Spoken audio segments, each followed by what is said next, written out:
paham aja, paham. Tapi kalau nggak bahasa Inggrisnya ada bahasa Inggrisnya kan supaya wawancara sama bahasa Inggrisnya. Nah, lupa lihatnya. Kemampuan pikirannya ke yang kata jembak ya. Dua kami nih, dua pas itu kan. Pas ya, dua di situ gitu nah.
Masalah ribu.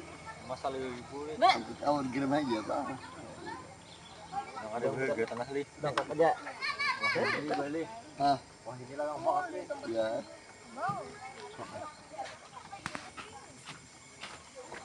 Nyampe di kadang kain. Habis ibet perai.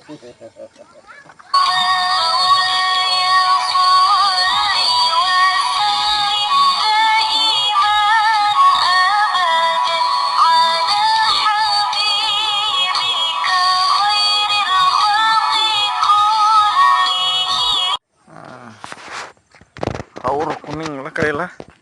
Kayak gini ya, yang hijau lah. Hijau bagus lah.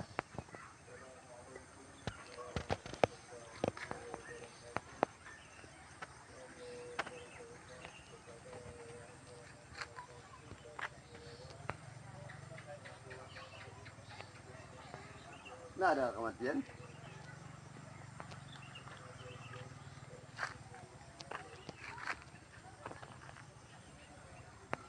Iya, serap.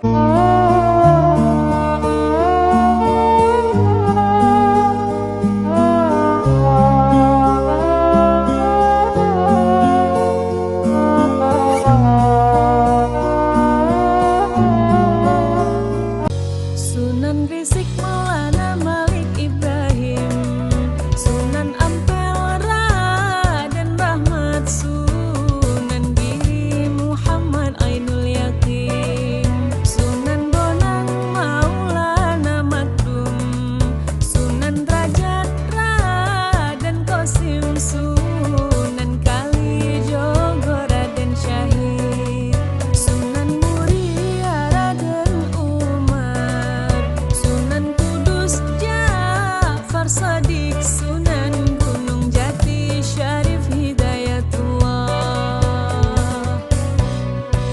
Ya Rasulullah salamun alaik, Ya Rafi'a syani wad daraji, Atfata ya jiratal alami, Ya Ruhailal judi wal karami wal karami. Assalamualaikum warahmatullahi wabarakatuh. Rabbi shrah li sadri wa yassir li amri wahlul 'uqdatam min lisani yafqahu qawli. Hadirin jamaah yang dimuliakan oleh Allah. Alhamdulillah kita sedang berada di bulan yang suci, yaitu bulan yang penuh dengan berkah. bulan yang penuh dengan ampunan. Maka dari itu, muliakanlah bulan Ramadan. Gunakanlah kebaikan di bulan Ramadan ini. Seperti kita melakukan sholat awal waktu, tentunya melakukan ibadah puasa, melakukan sedekah, atau mengingatkan sholat kepada orang, mengingatkan puasa kepada orang, melakukan hal-hal yang baik. Karena di zaman sekarang pola pikir manusia itu berbeda. Urus saja urusanmu, uruslah surgamu, biar ku urus nerakamu. Nerakaku bukan nerakamu. Begitu lantang manusia-manusia sombong. Itu bukan ajaran Islam. Islam bukan sekedar hanya sholat. Islam bukan sekedar hanya puasa. Islam bukan sekedar hanya mengeluarkan zakat. Islam bukan hanya sekedar sedekah, bukan hanya sekedar hal-hal baik, tapi Islam mengajarkan amal ma'ruf nahi munkar. Semoga dakwah ini bermanfaat buat kalian yang nonton TikTok Kang Santri Official dan semua yang melaksanakan ibadah puasa di bulan Ramadan ini, supaya lancar dan supaya hidupnya semoga lancar dalam segala urusannya. Sekian, wassalamualaikum warahmatullahi wabarakatuh.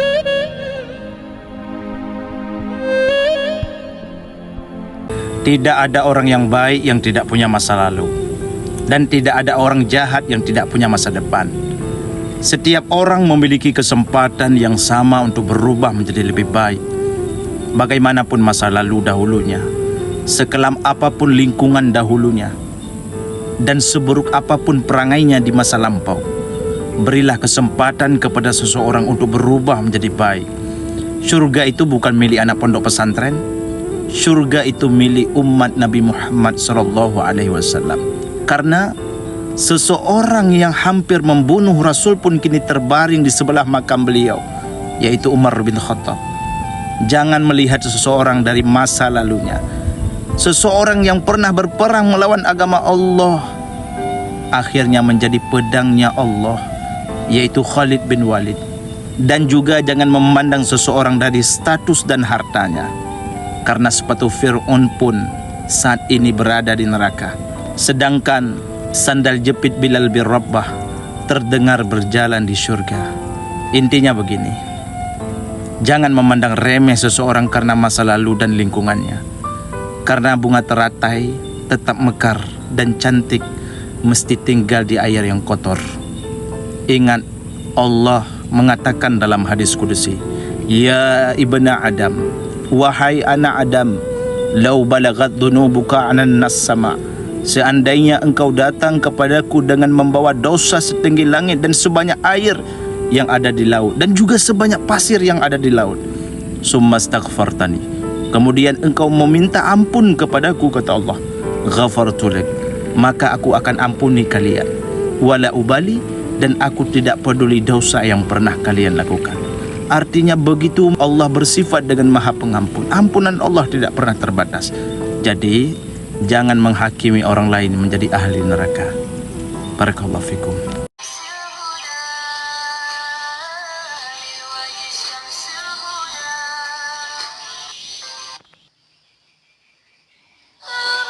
Ada 6 ciri perempuan yang tidak dilayak dijadikan istri atau dinikahi. Pertama adalah annanah, perempuan yang banyak mengeluh, berkeluh kesah, tidak pernah bersyukur, dan selalu tidak pernah cukup dengan apa yang dia miliki. Yang kedua itu adalah mannanah, perempuan yang seringkali mengungkit kesalahan suami, mengungkit hal-hal yang tidak dia rasa itu menyenangkan dirinya, jadi seringkali mengungkit. Dan yang ketiga adalah hannanah, perempuan yang sering membayangkan pasangan orang lain atau tidak setia lah secara hati, pandangan, itu seringkali membandingkan suaminya dengan laki-laki lain. Yang keempat adalah cirinya perempuan itu disebut dengan haddaqah. Haddaqah ini adalah perempuan yang seringkali menuntut berlebihan kepada suaminya, karena dia tidak pernah bersyukur dan selalu ingin hal-hal baru yang menurut dia itu harus dicapai, sehingga walaupun dia tahu suaminya itu tidak mampu untuk membelikannya atau memenuhinya, tapi selalu menuntut dengan tuntutan yang memberatkan pasangannya. Kemudian yang kelima adalah barokah. Barokah ini adalah perempuan yang sering bersolek, bertabaruj, mencari perhatian orang lain apalagi di luar rumah selain suaminya. Dan yang keenam itu adalah syadaqah. Syadaqah ini adalah perempuan yang cerewet, yang tidak bisa menjaga ucapannya, yang ucapannya itu selalu keluar kata-kata buruk dan menjadi doa buruk buat pasangan ataupun anak-anaknya. Maka ini adalah 6 ciri perempuan yang harus dihindari. Mudah-mudahan kita sebagai perempuan juga bisa menghindari 6 hal tersebut, karena Syekh Maimun Zubair mengatakan kalau kita pengen punya anak yang solih-soliha, salah satu tiang atau paku induknya itu berpusat di seorang ibu. Jadi kalau pengen punya anak soleh, carilah ibu yang soliha dan carilah perempuan yang tidak begitu cinta terhadap dunia. Karena kalau kita menikah dengan perempuan yang sangat cinta terhadap dunia, maka anak-anak kita juga akan cinta kepada dunia dan lupa kepada akhirat.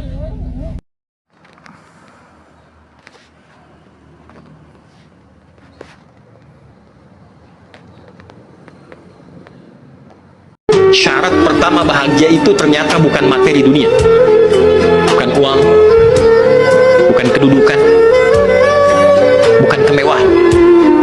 Quran surah kedua Al-Baqarah di akhir ayat 189, wattaqullaha la'allakum tuflihun.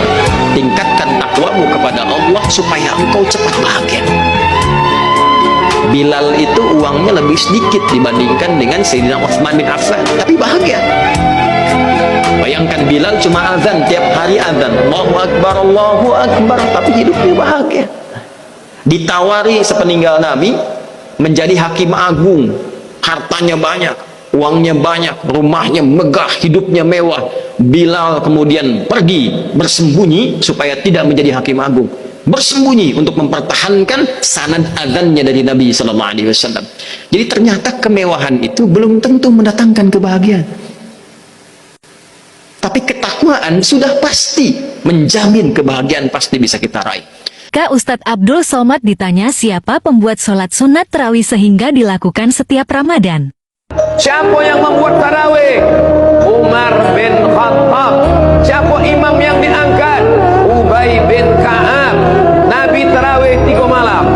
Satu malam Nabi datang tarawih, jamaah ramai. Malam kedua, jamaah ramai. Malam ketiga, jamaah ramai. Nabi tak datang. Besok pagi jamaah bertanya, Nabi, malam tadi kami ramai, kenapa Nabi tak datang? Kata Nabi, khasyitu an tufradu alaikum. Aku takut kalau dibuat tiap malam tarawih kau jadi wajib. Tapi jangan gara-gara kau esok tak sembahyang tarawih.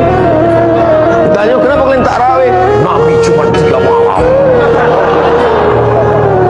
Pada masa Umar bin Khattab diangkatlah imamnya namanya Ubay bin Ka'ab, dibuat satu malam 23 rakaat, dan yang menjadi imam orang paling bagus hafalannya, paling hebat suaranya, Ubay bin Ka'ab. Witir 3, 23 rakaat. Pada masa Umar bin Abdul Aziz 36 rakaat, tambah witir 3, 39 rakaat. Dalam kitab Sunan Tirmidzi 41 rakaat. Di Son'a 100 rakaat. Di Maroko saya mengalami sendiri, menengok dengan mata kepala di Maroko, malam 27 Ramadan tidak hitung rakaat, dari Isya sampai subuh tarawih nonstop. Tapi imam ganti-ganti. Kalau dia meninggal. Kenapa disebut dengan tarawih? Tarawih artinya istirahat. 1 kali istirahat tarwihah, 2 kali istirahat tarwihatani, 3 kali istirahat tarawih. Tarwihah, tarwihah, tarwihah, tarawih. Kenapa duduk istirahat? Duduk istirahat karena ayatnya panjang. Setelah ayat panjang kaki kesemutan, duduk istirahat. Sehebat apapun, sepintar apapun manusia, kalau nggak kenal Allah, itu belum ada apa-apanya.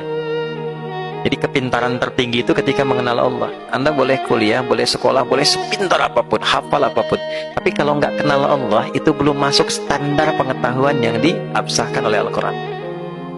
Itu yang dimaksud Quran surah Ali Imran ayat 190 sampai ayat 200. Makanya orang itu saat bangun dari tidur, di antara ayat yang sunnah dibacakan itu sebagai pesan kehidupan itu Ali Imran 190 sampai ayat 200. Ya inna fi khalqis samawati wal ardi wa ikhtilafil laili wan nahari la ayatin liulil albab. Ulul albab itu akal sehat.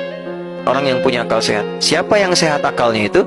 Alladzina yadhkurunallaha qiyaman wa qu'udan wa 'ala junubihim wa yatafakkaruna fi khalqis samawati wal ard. Ya. Akal sehat itu akal yang sering dipakai riset. Riset, silahkan kata Allah riset di langit, di bumi, peluang yang bisa dikaji, dipelajari supaya akal terasah. Tapi ujungnya apa? Rabbana ma khalaqta hadza batila. Ujungnya kenal Allah. Jadi kalau pintar-pintar nggak kenal Allah, berarti ada yang salah. 1000, 100.000, 1 juta, 1 miliar,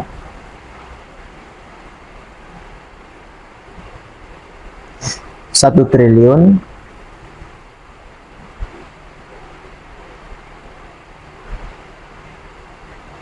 1 kuadriliun itu 15 nolnya. 1 kuintiliun itu 18 nolnya. 1 seksiliun 1 sekstiliun itu 21 nolnya. 1 septiliun itu 24 nolnya. 1 oktiliun itu 27 nolnya. 1 noniliun itu 30 nolnya. Terakhir 1 desiliun itu 33 nolnya. Jadi bertambah 3 nolnya ya teman-teman setiap naik tingkatan. Jadi berapa nih uang? Iman tak dapat diwarisi dari seorang ayah yang bertakwa. Ia tak dapat dijual beli.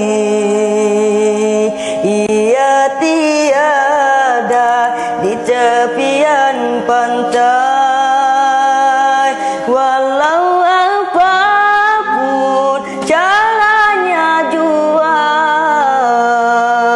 engkau mendaki gunung yang tinggi, engkau berentas lautan api, namun tak dapat jua dimiliki jika tidak kembali pada Allah. Jika tidak kembali pada Allah. Jika tidak kembali pada Allah. Intinya jadi orang baik itu pasti tenang. Kalau nggak percaya silakan. Jadi orang baik itu pasti tenang dan cenderung mudah menerima dan mengatasi berbagai persoalan kehidupan. Jadi apapun saya, Anda, kita, silakan.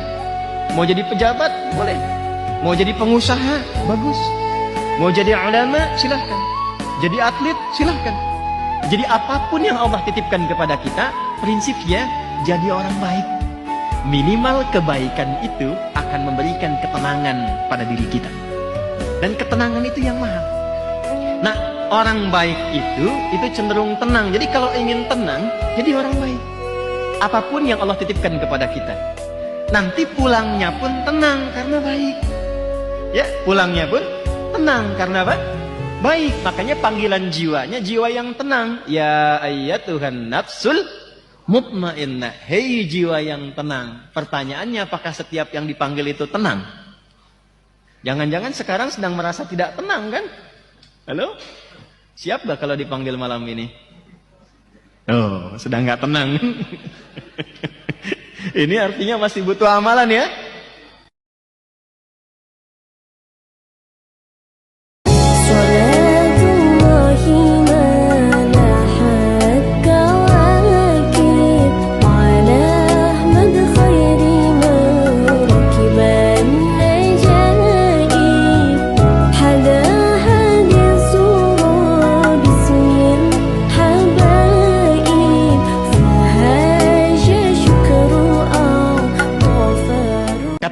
diingatkan jangan berbicara kecuali baik.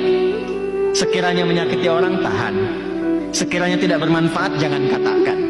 Ya, man kana yu'minu billahi wal yaumil akhir falyaqul khairan aw liyasmut. Kalau merasa beriman kepada Allah dan dihisab di hari akhir, maka jaga lisanmu. Katakan yang baik, tak mampu berkata baik, diam. Pandang yang baik, tak mampu memandang yang baik, palingkan pandangan. Dengar yang baik, tak mampu mendengar yang baik, palingkan pendengaran. Itulah muslim yang sejati. Berusaha menata aktivitas ini ya dengan bingkai ridha Allah. Bagaimana supaya saya memandang Allah ridha dengan pandangan saya? Bagaimana supaya saya berbicara Allah senang dengan pembicaraan saya? Kalau ditimbang kepintaran semua manusia di bumi dengan seorang Sayyidah Aisyah, itu masih unggul pintarnya Sayyidah Aisyah dengan semua kepintaran perempuan di bumi. Bisa saya gambarkan Bu ya.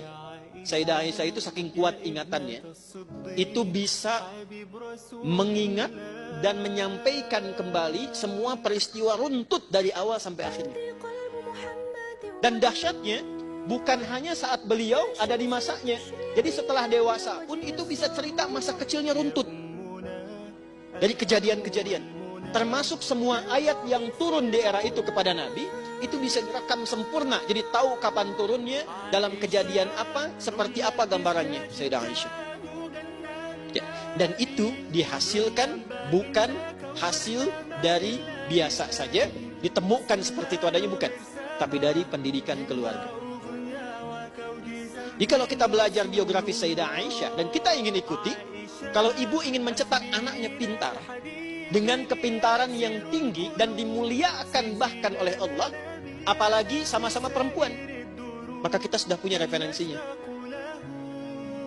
Ya, jadi sudah Bu, namanya Wonder Woman, Catwoman itu fiktif semua.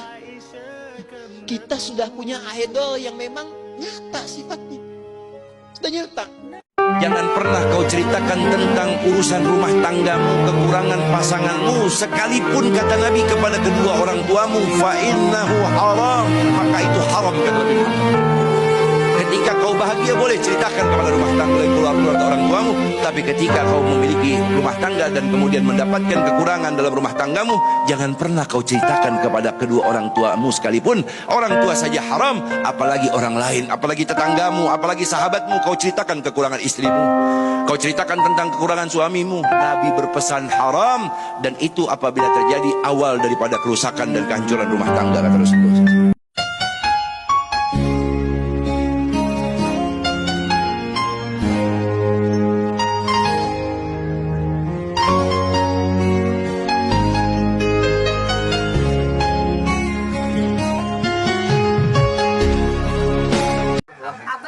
Camen.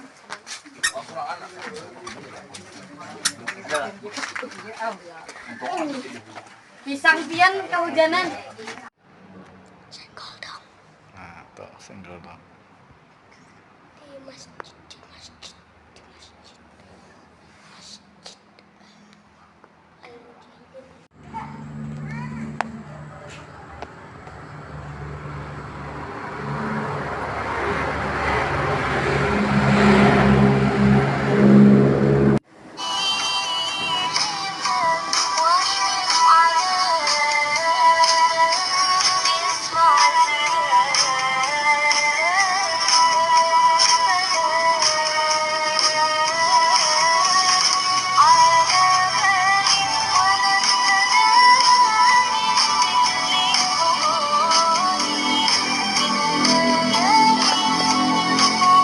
Ketika dua ustadz cerdas bertemu dan ini yang terjadi.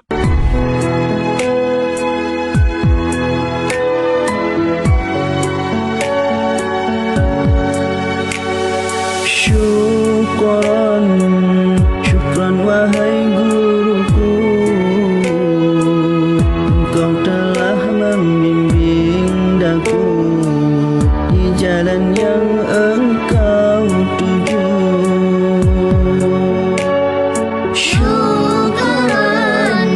Syukran wahai guruku,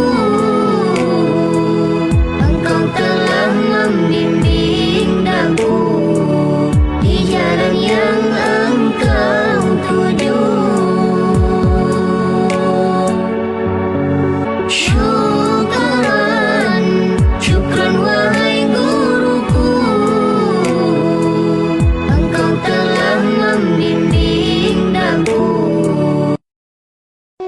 pecinta dunia itu cirinya 3. 1, selalu galau dengan yang belum terjadi, cemas dengan besok, cemas dengan yang akan datang, cemas tidak punya uang, cemas dengan harga barang, cemas dengan yang belum terjadi. 1 cirinya. Yang kedua, kecewa, sedih dengan yang sudah terjadi. Yang sudah terjadi itu membelenggu hidupnya, yang akan datang menyengsarakan dirinya. Dan ciri yang ketiga pecinta dunia, capek yang tidak ada ujungnya. Setiap waktu tuh capek pikirannya, capek hatinya, capek badannya. Kenapa? Karena tidak diniatkan jadi amal soleh. Kalau diniatkan jadi amal soleh, paling capek hanya badan, tapi pikiran dan hati tidak akan letih, karena semuanya dicatat Allah jadi amal. Jangan dinampakkan kegalauan yang ada di hati. Jangan dinampakkan kesedihan yang ada di jiwa. Yang dinampakkan hanyalah senyum manis, sehingga orang menganggap kita itu selalu dalam keadaan nikmat dan bahagia. Serahkan semuanya kepada Allah. Hasbunallah wa ni'mal wakil.